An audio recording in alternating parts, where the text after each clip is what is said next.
Hey everyone, my name is Jeremy and I'm going to update you on my progress with the Bellevue University Master of Science in Industrial Organizational Psychology program. I am in the second class of the 12 classes in the curriculum.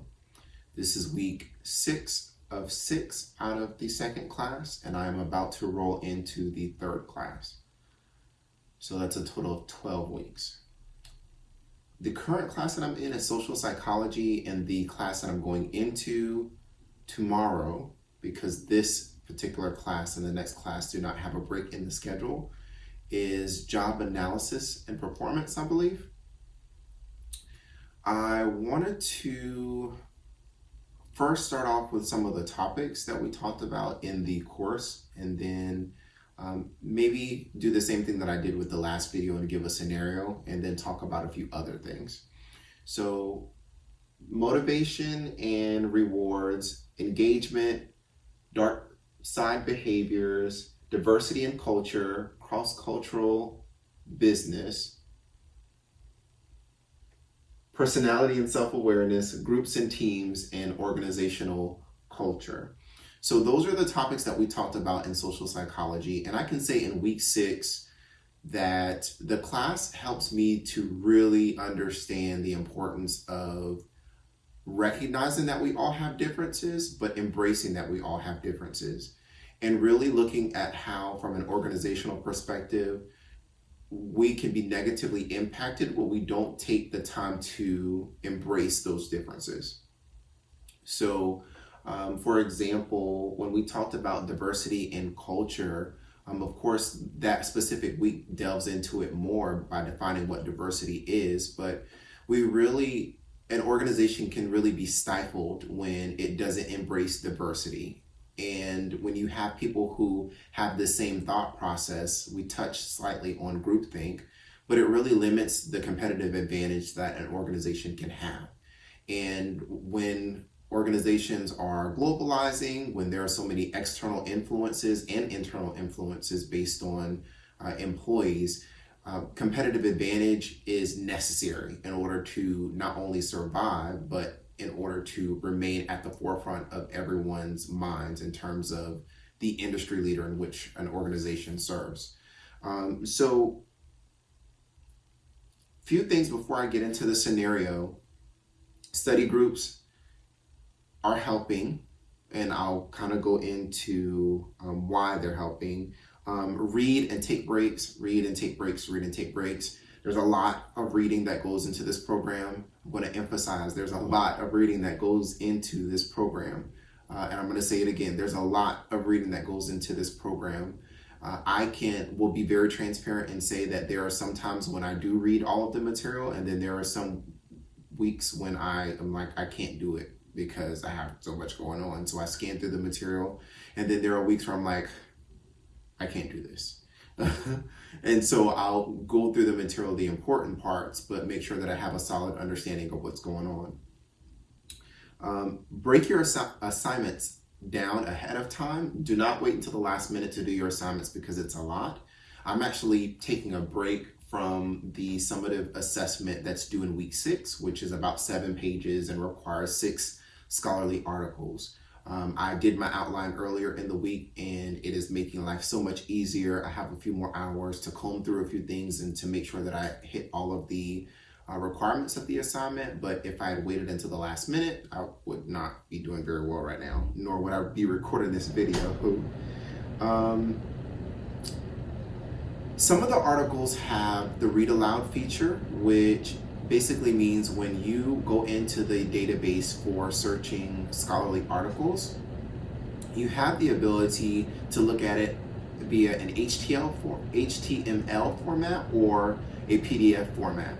If you choose the HTML format, you have the ability to have the article read to you via the internet, or if you choose the PDF version, you can copy and paste the content into a Word document, whether it's web format or the native application on your computer, and have it read out to you. And I'm a hands-on kinesthetic learner, so I like to move around while it's being read to me, so that way I kind of keep the material instead of having to reread it 5 times like I normally would have to do.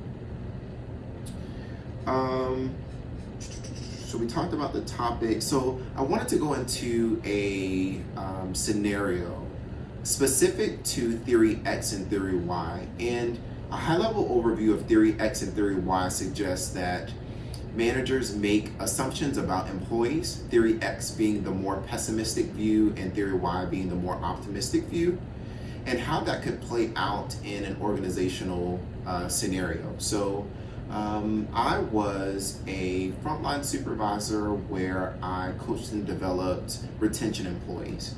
So basically that means they received inbound calls with customers who either had really, really complex bills or they were looking for the company to provide some type of retention offer to prevent them from going to another competitor. So theory X would suggest that as a manager, I would view employees as being lazy, needing to be provided direction, and really just not the best employee per se, or set of employees. And theory Y would suggest that I believe that they really, really want to do their best, and they're proactively coming to me for things, and I'm really excited about the potential of what they can do as long as they have the empowerment.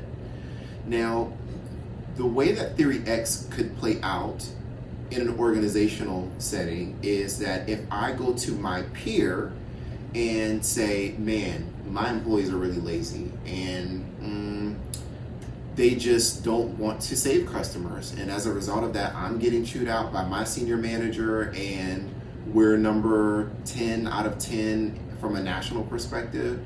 And I'm just gonna micromanage everything that they do. Now, what that does is it creates a cultural climate where the perception is that we're just a number, at least from the frontline perspective. We're just a number, and managers don't care about us, and we really are just gonna do our job. Thus, we're not engaged, and thus we're not motivated, and there's gonna be higher attrition. Not only that, there's going to be increased costs as a result of that higher attrition, and so on and so forth. From a theory Y perspective, I might say to my peer, man, I really have an amazing set of employees, and I really like the fact that they take initiative, and they are being proactive with trying to better themselves. And as a result of that, the climate of the organization is very positive, and people are wanting to be developed, people are wanting to achieve their results, exceed their results, and ultimately better experience for customers and better results for the organization. Now, in theory X, me talking to my peer, that rubs off on them, and then the next thing you know, you have a set of 12 supervisors viewing their employees very pessimistic, and from a pessimistic lens. From the theory Y perspective, you have a set of 12 supervisors who view their employees from a positive perspective, and thus the climate and the culture reflects that. Now, to add on to that engagement, that's in week 2, I believe, you really understand the importance of defining engagement as more of an emotional tie to the organization. And when you have theory X leaders, it's really kind of hard to create an engaged workforce. And I explained how higher attrition, low performance, and to add on to that, surveys about employee engagement or experience with the company might be low, et cetera, et cetera. When you have low engagement, that means that you got to do some research at the individual, group, or organizational level to really understand what's going on. And again, what's at stake when you don't do that is competitive advantage and the ability for the organization to produce the results that it needs to produce in order for it to continue to move the firm or the larger organization towards its strategic objectives. When you have high engagement, you have those behaviors that could be classified, as I believe it's called organizational citizenship behavior, OCB, in which people go above and beyond the call of duty to ensure that everything gets done. So the class itself really does give you a great understanding as to how people interact with each other's. To go back to Theory X, if the frontline employees are talking to each other and there's one employee within a group that doesn't want to associate with the negativity, they could demonstrate what are called dark behaviors, even though they're doing a positive thing. So it's really, again, interesting to understand how people interact with each other, how things can really trickle down as a result of inappropriate or poor leadership behaviors or managerial behaviors, and being able to identify specific constructs that you can tap into to really solve issues within the workplace. If I were to go to myself, if I were to take on the role of an IO psychologist or HR professional addressing the Theory X leaders, I would take an approach that solves for the issue, but also the potential unintended consequences. So in other words, if I solve for this problem and I don't consider the impacts of solving for or that solution, then I may create another problem. So how do you zone or zoom out in a way that allows you to create a solution that solves for multiple things at one time? I feel like I've grown a lot since the last class as a result of this particular class. I'm going in now as an individual contributor to my team, really looking for certain things and knowing that certain behaviors that I demonstrate or that are demonstrated from my leader have more of an impact on our team as a whole.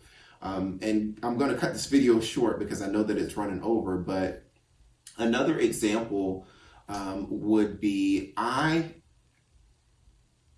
would be a little bit more tenured than my two other counterparts in my new role. So I have a little bit more business acumen than they do. So instead of me, how can I say, watching my two counterparts and saying, they really need to be developed in their business acumen, I might take an approach more specific to their personality type, what motivates them, their learning style, and all of these different things to really shift them from being having low business acumen to higher business acumen.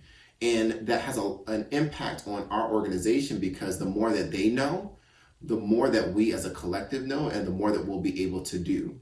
And in the event that one of those peers decides to demonstrate a dark behavior, I then am aware of that and can approach it more strategically.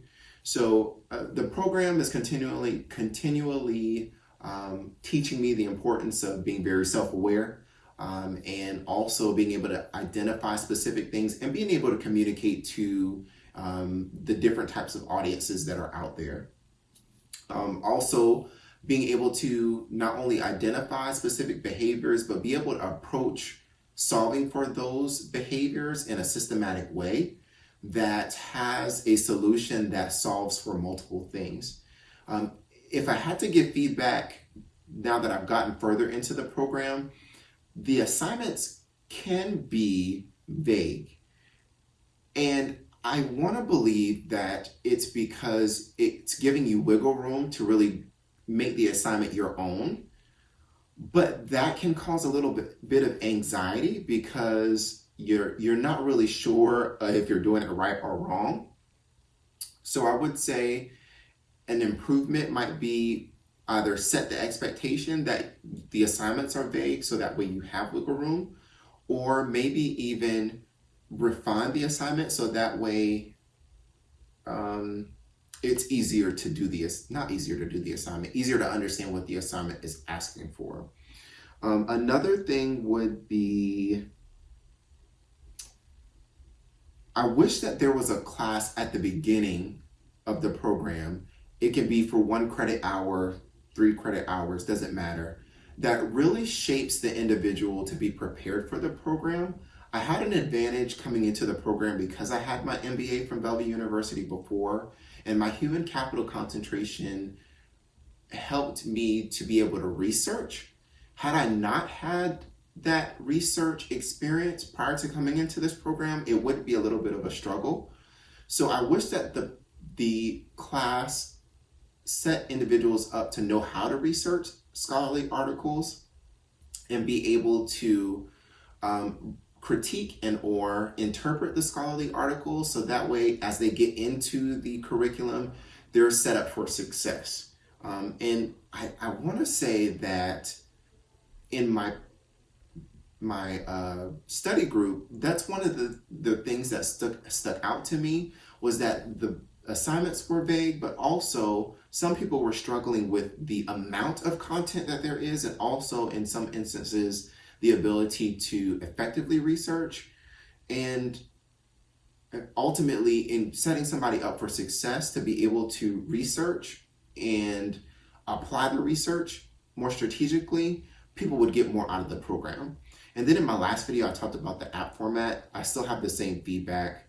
I wish that I was able to take my Apple iPad or whatever tablet and travel to go see some family members or travel wherever and be able to see and view my assignments easily. And that's not specific to the IELTS psychology program, it's specific to Bellevue University as a whole. I have experienced another university which has a stellar app experience, where you can not only look at the assignments, you can look at, you can send emails, you can look at your progress within your degree program. It's very involved, and I like that because it's one place. I can respond to my discussions, I can see what my professor announcements are, I can look at the syllabus, I can look at the articles and the readings that I have from the app. This program, there are not a lot of books, there's just a lot of articles that you have to read, and I appreciate that from a cost perspective, but it can be a little bit difficult when you're on the go, especially if you have to be on the move all the time. I think that's everything that I wanted to talk about, so I'm going to round out this video. If I had to give advice to myself